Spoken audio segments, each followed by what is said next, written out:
ओम ब्रह्म सत्यम सर्वाधार। आज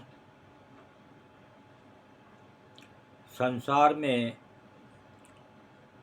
मैक्सिमम निराशा छाई रहती है। वो एक विश्वास की कमी से, ज्ञान की कमी से।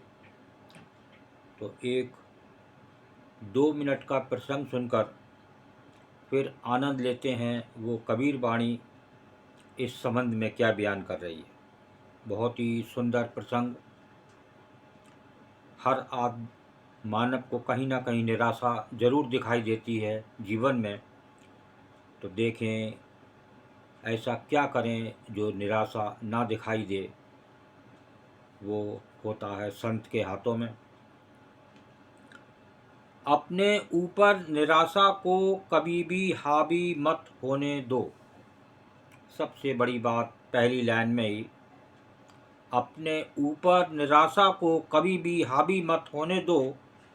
जीवन में कुछ बड़ा करने का सब देखते हैं, लेकिन हौसले के अभाव में उनका वो महान स्वप्न भी केवल दिवा स्वप्न बनकर रह जाता है। जो लोग हौसले की ऊर्जा से भरपूर निरंतर अपने कर्तव्य पथ पर प्रयत्नशील रहते हैं, उनके महान से महान लक्ष्य भी एक दिन अवश्य पूर्ण हो जाया करते हैं।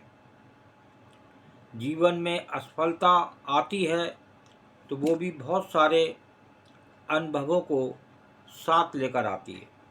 हमारे लिए क्या सही होगा और क्या गलत, ये अनुभव ही बता पाता है।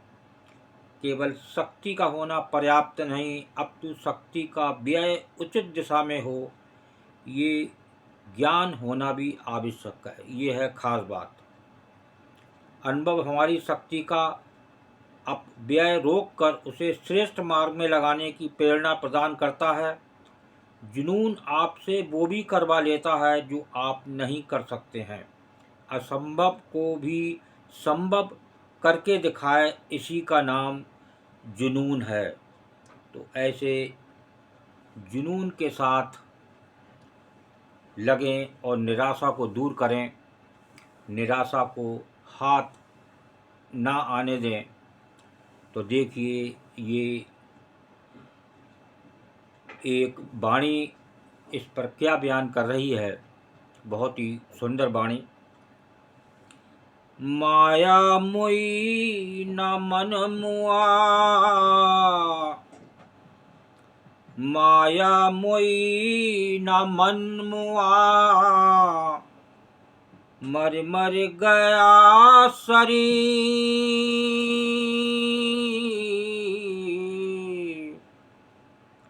माया मोई न मन मुआ, मर मर गया शरीर। आशा तृष्णा ना मोई, आशा तृष्णा ना मोई, यों कथि कहें कबीर कबीरा, यों कथि कहें कबीर। माया मुई न मन मुआ, मर मर गया शरीर। आशा तृष्णा ना मोई, यों कथि कहें कबीर। कबीर साहब कहते हैं कि ना तो माया मरी है और ना ही उस पर मोहित मन मरा।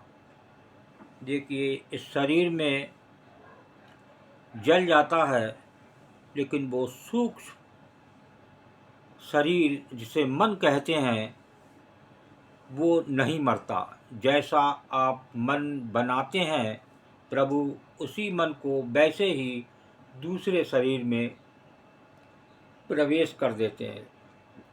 वो मन दोबारा से जैसा आपने तैयार करा, उसी हिसाब से वो दूसरे शरीर में प्रवेश हो जाता है। ये है प्रभु की माया। देखिए सूक्ष्म शरीर, इस शरीर में कोई वर्ल्ड का डॉक्टर उसको खोल के दिखा नहीं सकता ये है प्रभु की माया। जिस प्रकार आत्मा को नहीं दिखा सकता कि ये आत्मा है, इंद्रियां को नहीं दिखा सकता कि ये शरीर में इंद्रियां हैं, ये चीज़ें हैं बहुत अनमोल जो एक दूसरे शरीर में प्रवेश होती हैं, तो हमें इन्हीं पर विशेष ध्यान रखना होता है। तो यहाँ पर ये वाणी संदेश दे रही है। कबीर साहब कहते हैं कि ना तो माया मरी है और ना ही उस पर मोहित मन मरा, आशा तृष्णा भी न मरी, केवल बारंबार ये शरीर जन्मता मरता रहा। जन्मा मरा, जन्मा मरा, ये प्रक्रियाएं चलती रहती हैं और एक आशा, एक तृष्णा अगला शरीर को जन्म देती है। ये आवागमन के चक्कर से छूट नहीं पाता। और अगर ये मन और इंद्रियां आप ऐसी एक अध्यात्म शास्त्र के और एक गुरु आपको ये आत्म तत्व में विलीन कराने का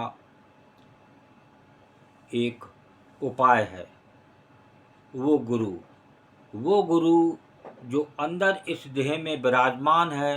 सतगुरु तो अंतर रमे, पल पल करें पुकार, तू आज्ञाकारी होए के घट का पाठ होगा। क्योंकि ये सतपुरुष महात्मा मंगत राम जी की वाणी, जो कि आप फोटो पीछे देख रहे हैं वीडियो में, ये महात्मा मंगत राम जी का है, जो पूर्ण गुरु हुए हैं और इनको उस अगम द्वार से डायरेक्ट कनेक्शन प्रभु का मिला था, जिससे समाधि अवस्था में वो ग्रंथ आज भी उपलब्ध है। और ये एक बहुत बड़ी कृपा होती है संतों की, जो आते हैं और कुछ ना कुछ यहाँ दुख रूप संसारियों को उसको दे जाते हैं। लेकिन वो अभागे इंसान इस संसार की मोह बस्तियों में ही डूबे रहते हैं, जहाँ डूबना चाहिए अंदर उस आत्म तत्व में, उस ज्ञान के भंडार में, जहाँ आपको डुबकी लगाना है, जहाँ से आप सब कुछ पा सकते हैं। लेकिन दुर्भाग्यवश इस संसार में लगकर बाहर ही डुबकी लगाते रहते हैं और उस अनमोल हीरे तक नहीं पहुंच पाते, जो वो हीरा जो आपको सदा आपके पास रहने वाला है। ऐसे हीरो की पहचान करें, वो कराता है गुरु, वो होती है एक संत की बाड़ियों में। तो देखिए, बात हो रही थी माया मरी ना मन मरा, तो केवल बारंबार ये शरीर जन्मता मरता रहा।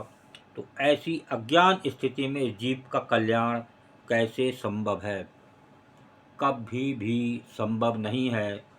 ऐसे संसार में जीव का जो बार बार आशा तृष्णा लेके और मन एक संसारी बना ले, तो उसको कुछ नहीं मिलने वाला। वो दुखी आया है और दुखी ही इस दुनिया से जाएगा। कोई ताकत नहीं जो उसको सुख दे सके।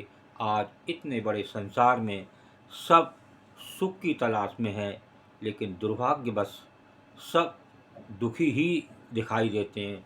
राजा दुखिया, राणा दुखिया, दुखिया कुल संसार, मंगत सुखिया सो भया, जो शोभा पाई करतार। क्योंकि करतार में शोभा है, उस प्रभु में शोभा है, उस आत्म तत्व में शोभा है, उस परमात्मा में शोभा है, जो पूरे संसार को चलाने वाला है। लेकिन यहाँ एक दुर्भाग्यवश इस संसार के मोह विलास में वो उससे दूर है। कोशिश करें और एक संत की वाणी को श्रवण करें और ज़्यादा से ज़्यादा शेयर करें, ताकि कोई बंदा शायद चल पड़े और उसका जीवन सफल हो जाए। ओम ब्रह्म सत्यम सर्वदा।